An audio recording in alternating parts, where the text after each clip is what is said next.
హరీష్ రావు గారు మాట్లాడుతూ కేసీఆర్ సాగు భాష అంటే సాగు భాష కేసీఆర్ సాగు భాష అంటే మరి హరీష్ రావు గారే చెప్పాలి సాగు భాష అంటే ఏందో. సాగు భాష మాట్లాడితే రేవంత్ రెడ్డి గారు చావు భాష మాట్లాడినట్టు. మంచి రిధం బాగానే ఉంది. హరీష్ రావు గారు వాళ్ళ మామ దగ్గర చిన్న స్థాయి కార్యకర్త నుంచి పనిచేసి వాళ్ళ మామకు ఉన్నటువంటి వాక్చాతుర్యాన్ని మాత్రం మంచిగా వంట వడ్డించుకున్నాడు. ఆయన ఒక్కసారి 10 ఏళ్ళు వెనుకకు తిరిగి చూసుకుంటే హరీష్ రావు గారు ఇవాళ రేవంత్ రెడ్డి గారి గురించి మాట్లాడుతుండు, కానీ హరీష్ రావు గారు పర్సనల్గా ఒకసారి మేధో మదనం చేసుకోవాలి ఆయన పరిస్థితి ఏంది ఆయన పార్టీలని. ఇప్పుడు ఏదో వజ్రోత్సవమా 25 సంవత్సరాల కార్యక్రమంలో ఆయన బొమ్మ కూడా పెట్టాలి వాళ్ళ పార్టీలో.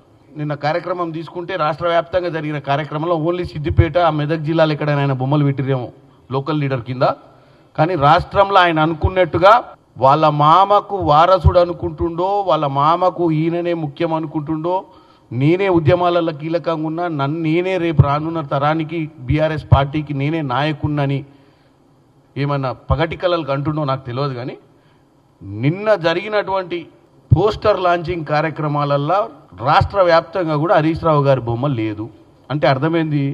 మరి హరీష్ రావు గారు బొమ్మ పెట్టలేదని మామను అడగలేక తెలంగాణ నిలబడ్డది, తెలంగాణ పడిపోయింది. తర్వాత సాగు భాష చావు భాషల గురించి మాట్లాడితే వాళ్ళ మామ ఈయన సైడ్ చూసి మా అల్లుడు ఇంకా బతికే ఉండు, మా అల్లుడు గట్టిగానే మాట్లాడుతుండు, మా అల్లుడే నిజంగా వారసుడని అనుకుంటాడనే ఉన్న ప్రయత్న భాగంగా ఈ రేవంత్ రెడ్డి గారి గురించి నెగిటివ్గా మాట్లాడాలన్న ఆలోచన ఆయనకు వచ్చినట్టుగా 100% కనపడుతుంది. Subscribe us and press the bell icon for more interesting updates.